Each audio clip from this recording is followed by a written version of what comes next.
One of the boys? Hogan. Hogan sued you off, okay. Well, that was because of the lawsuit. Right, okay. Yeah, no, during the lawsuit, we had to depose Vince. I told my attorney about the union thing. I said, if you can find out who told Vince in this deposition, and I told him those stories. So at that point, my attorney's very brilliant because they ended up beating Vince. Right. He had Vince sitting there and he said, Mr. McMahon, in deposition, he says, has wrestling ever had a union?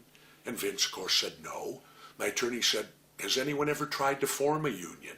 And Vince paused and he said, yeah. He said, I think Jesse Ventura spouted his mouth off about it one time or another because now Vince didn't like me. I'm suing him, right?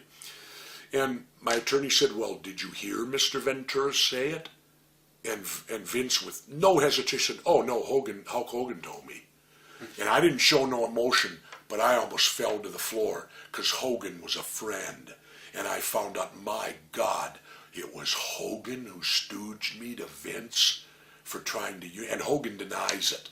Well, Vince admitted it under oath in a federal deposition, and he also admitted it on Larry King's show, because Larry breached the subject with him, and he backed it up again. So you tell me who's lying, Hogan or Vince? Wow. I know Hogan went on Howard Stern, and I don't know if he wanted to comment about this at all, and he made some accusations about you being a wife swapper and smoking pot with you and Adrian Adonis. Was that even, that's all? Well, first of all, yeah, I smoked pot. Who didn't? Right. Wife swapping? Ridiculous. Okay. Let me challenge back and go, I've been married 37 years to one woman. What happened to his wife? Okay, I had to throw that out there and ask you that question. Yeah, why do you think I hate him now? Right.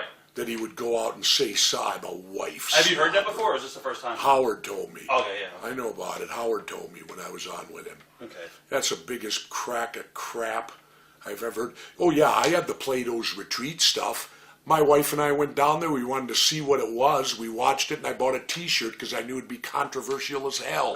Right. Yeah, because I used to wear it with the beads, Plato's Retreat, when I wrestled in 81, I think, or something like that. Wife swapping. Are you surprised that Hulk Hogan is still in the business full time? Yeah. And do you find it sad?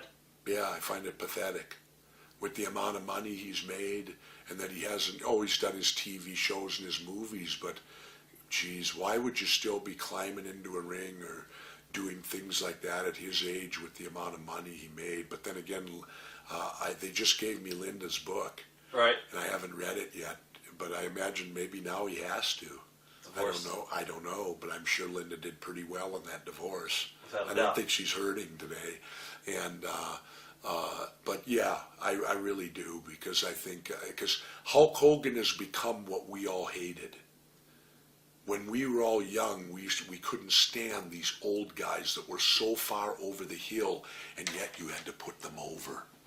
And now he's become the very thing that we all hated before. He has now become that. And you'd think he'd see it. You'd think he'd realize, wait a minute, I'm in the position that so-and-so was back when I was 25 or 30. It's time to pass the torch and give the younger guys a rub. Okay. You were very protective of your family during your time as governor. Are you surprised that, I guess, Hulk Hogan has put his family out there in the way he has? I would never put my family on a reality show. And in fact, if you listen to Ozzy and Sharon Osbourne today, they said it was a major mistake. Right. Even though I'm sure they made a ton of money. Yeah. But I've learned Hogan will prostitute himself for anything.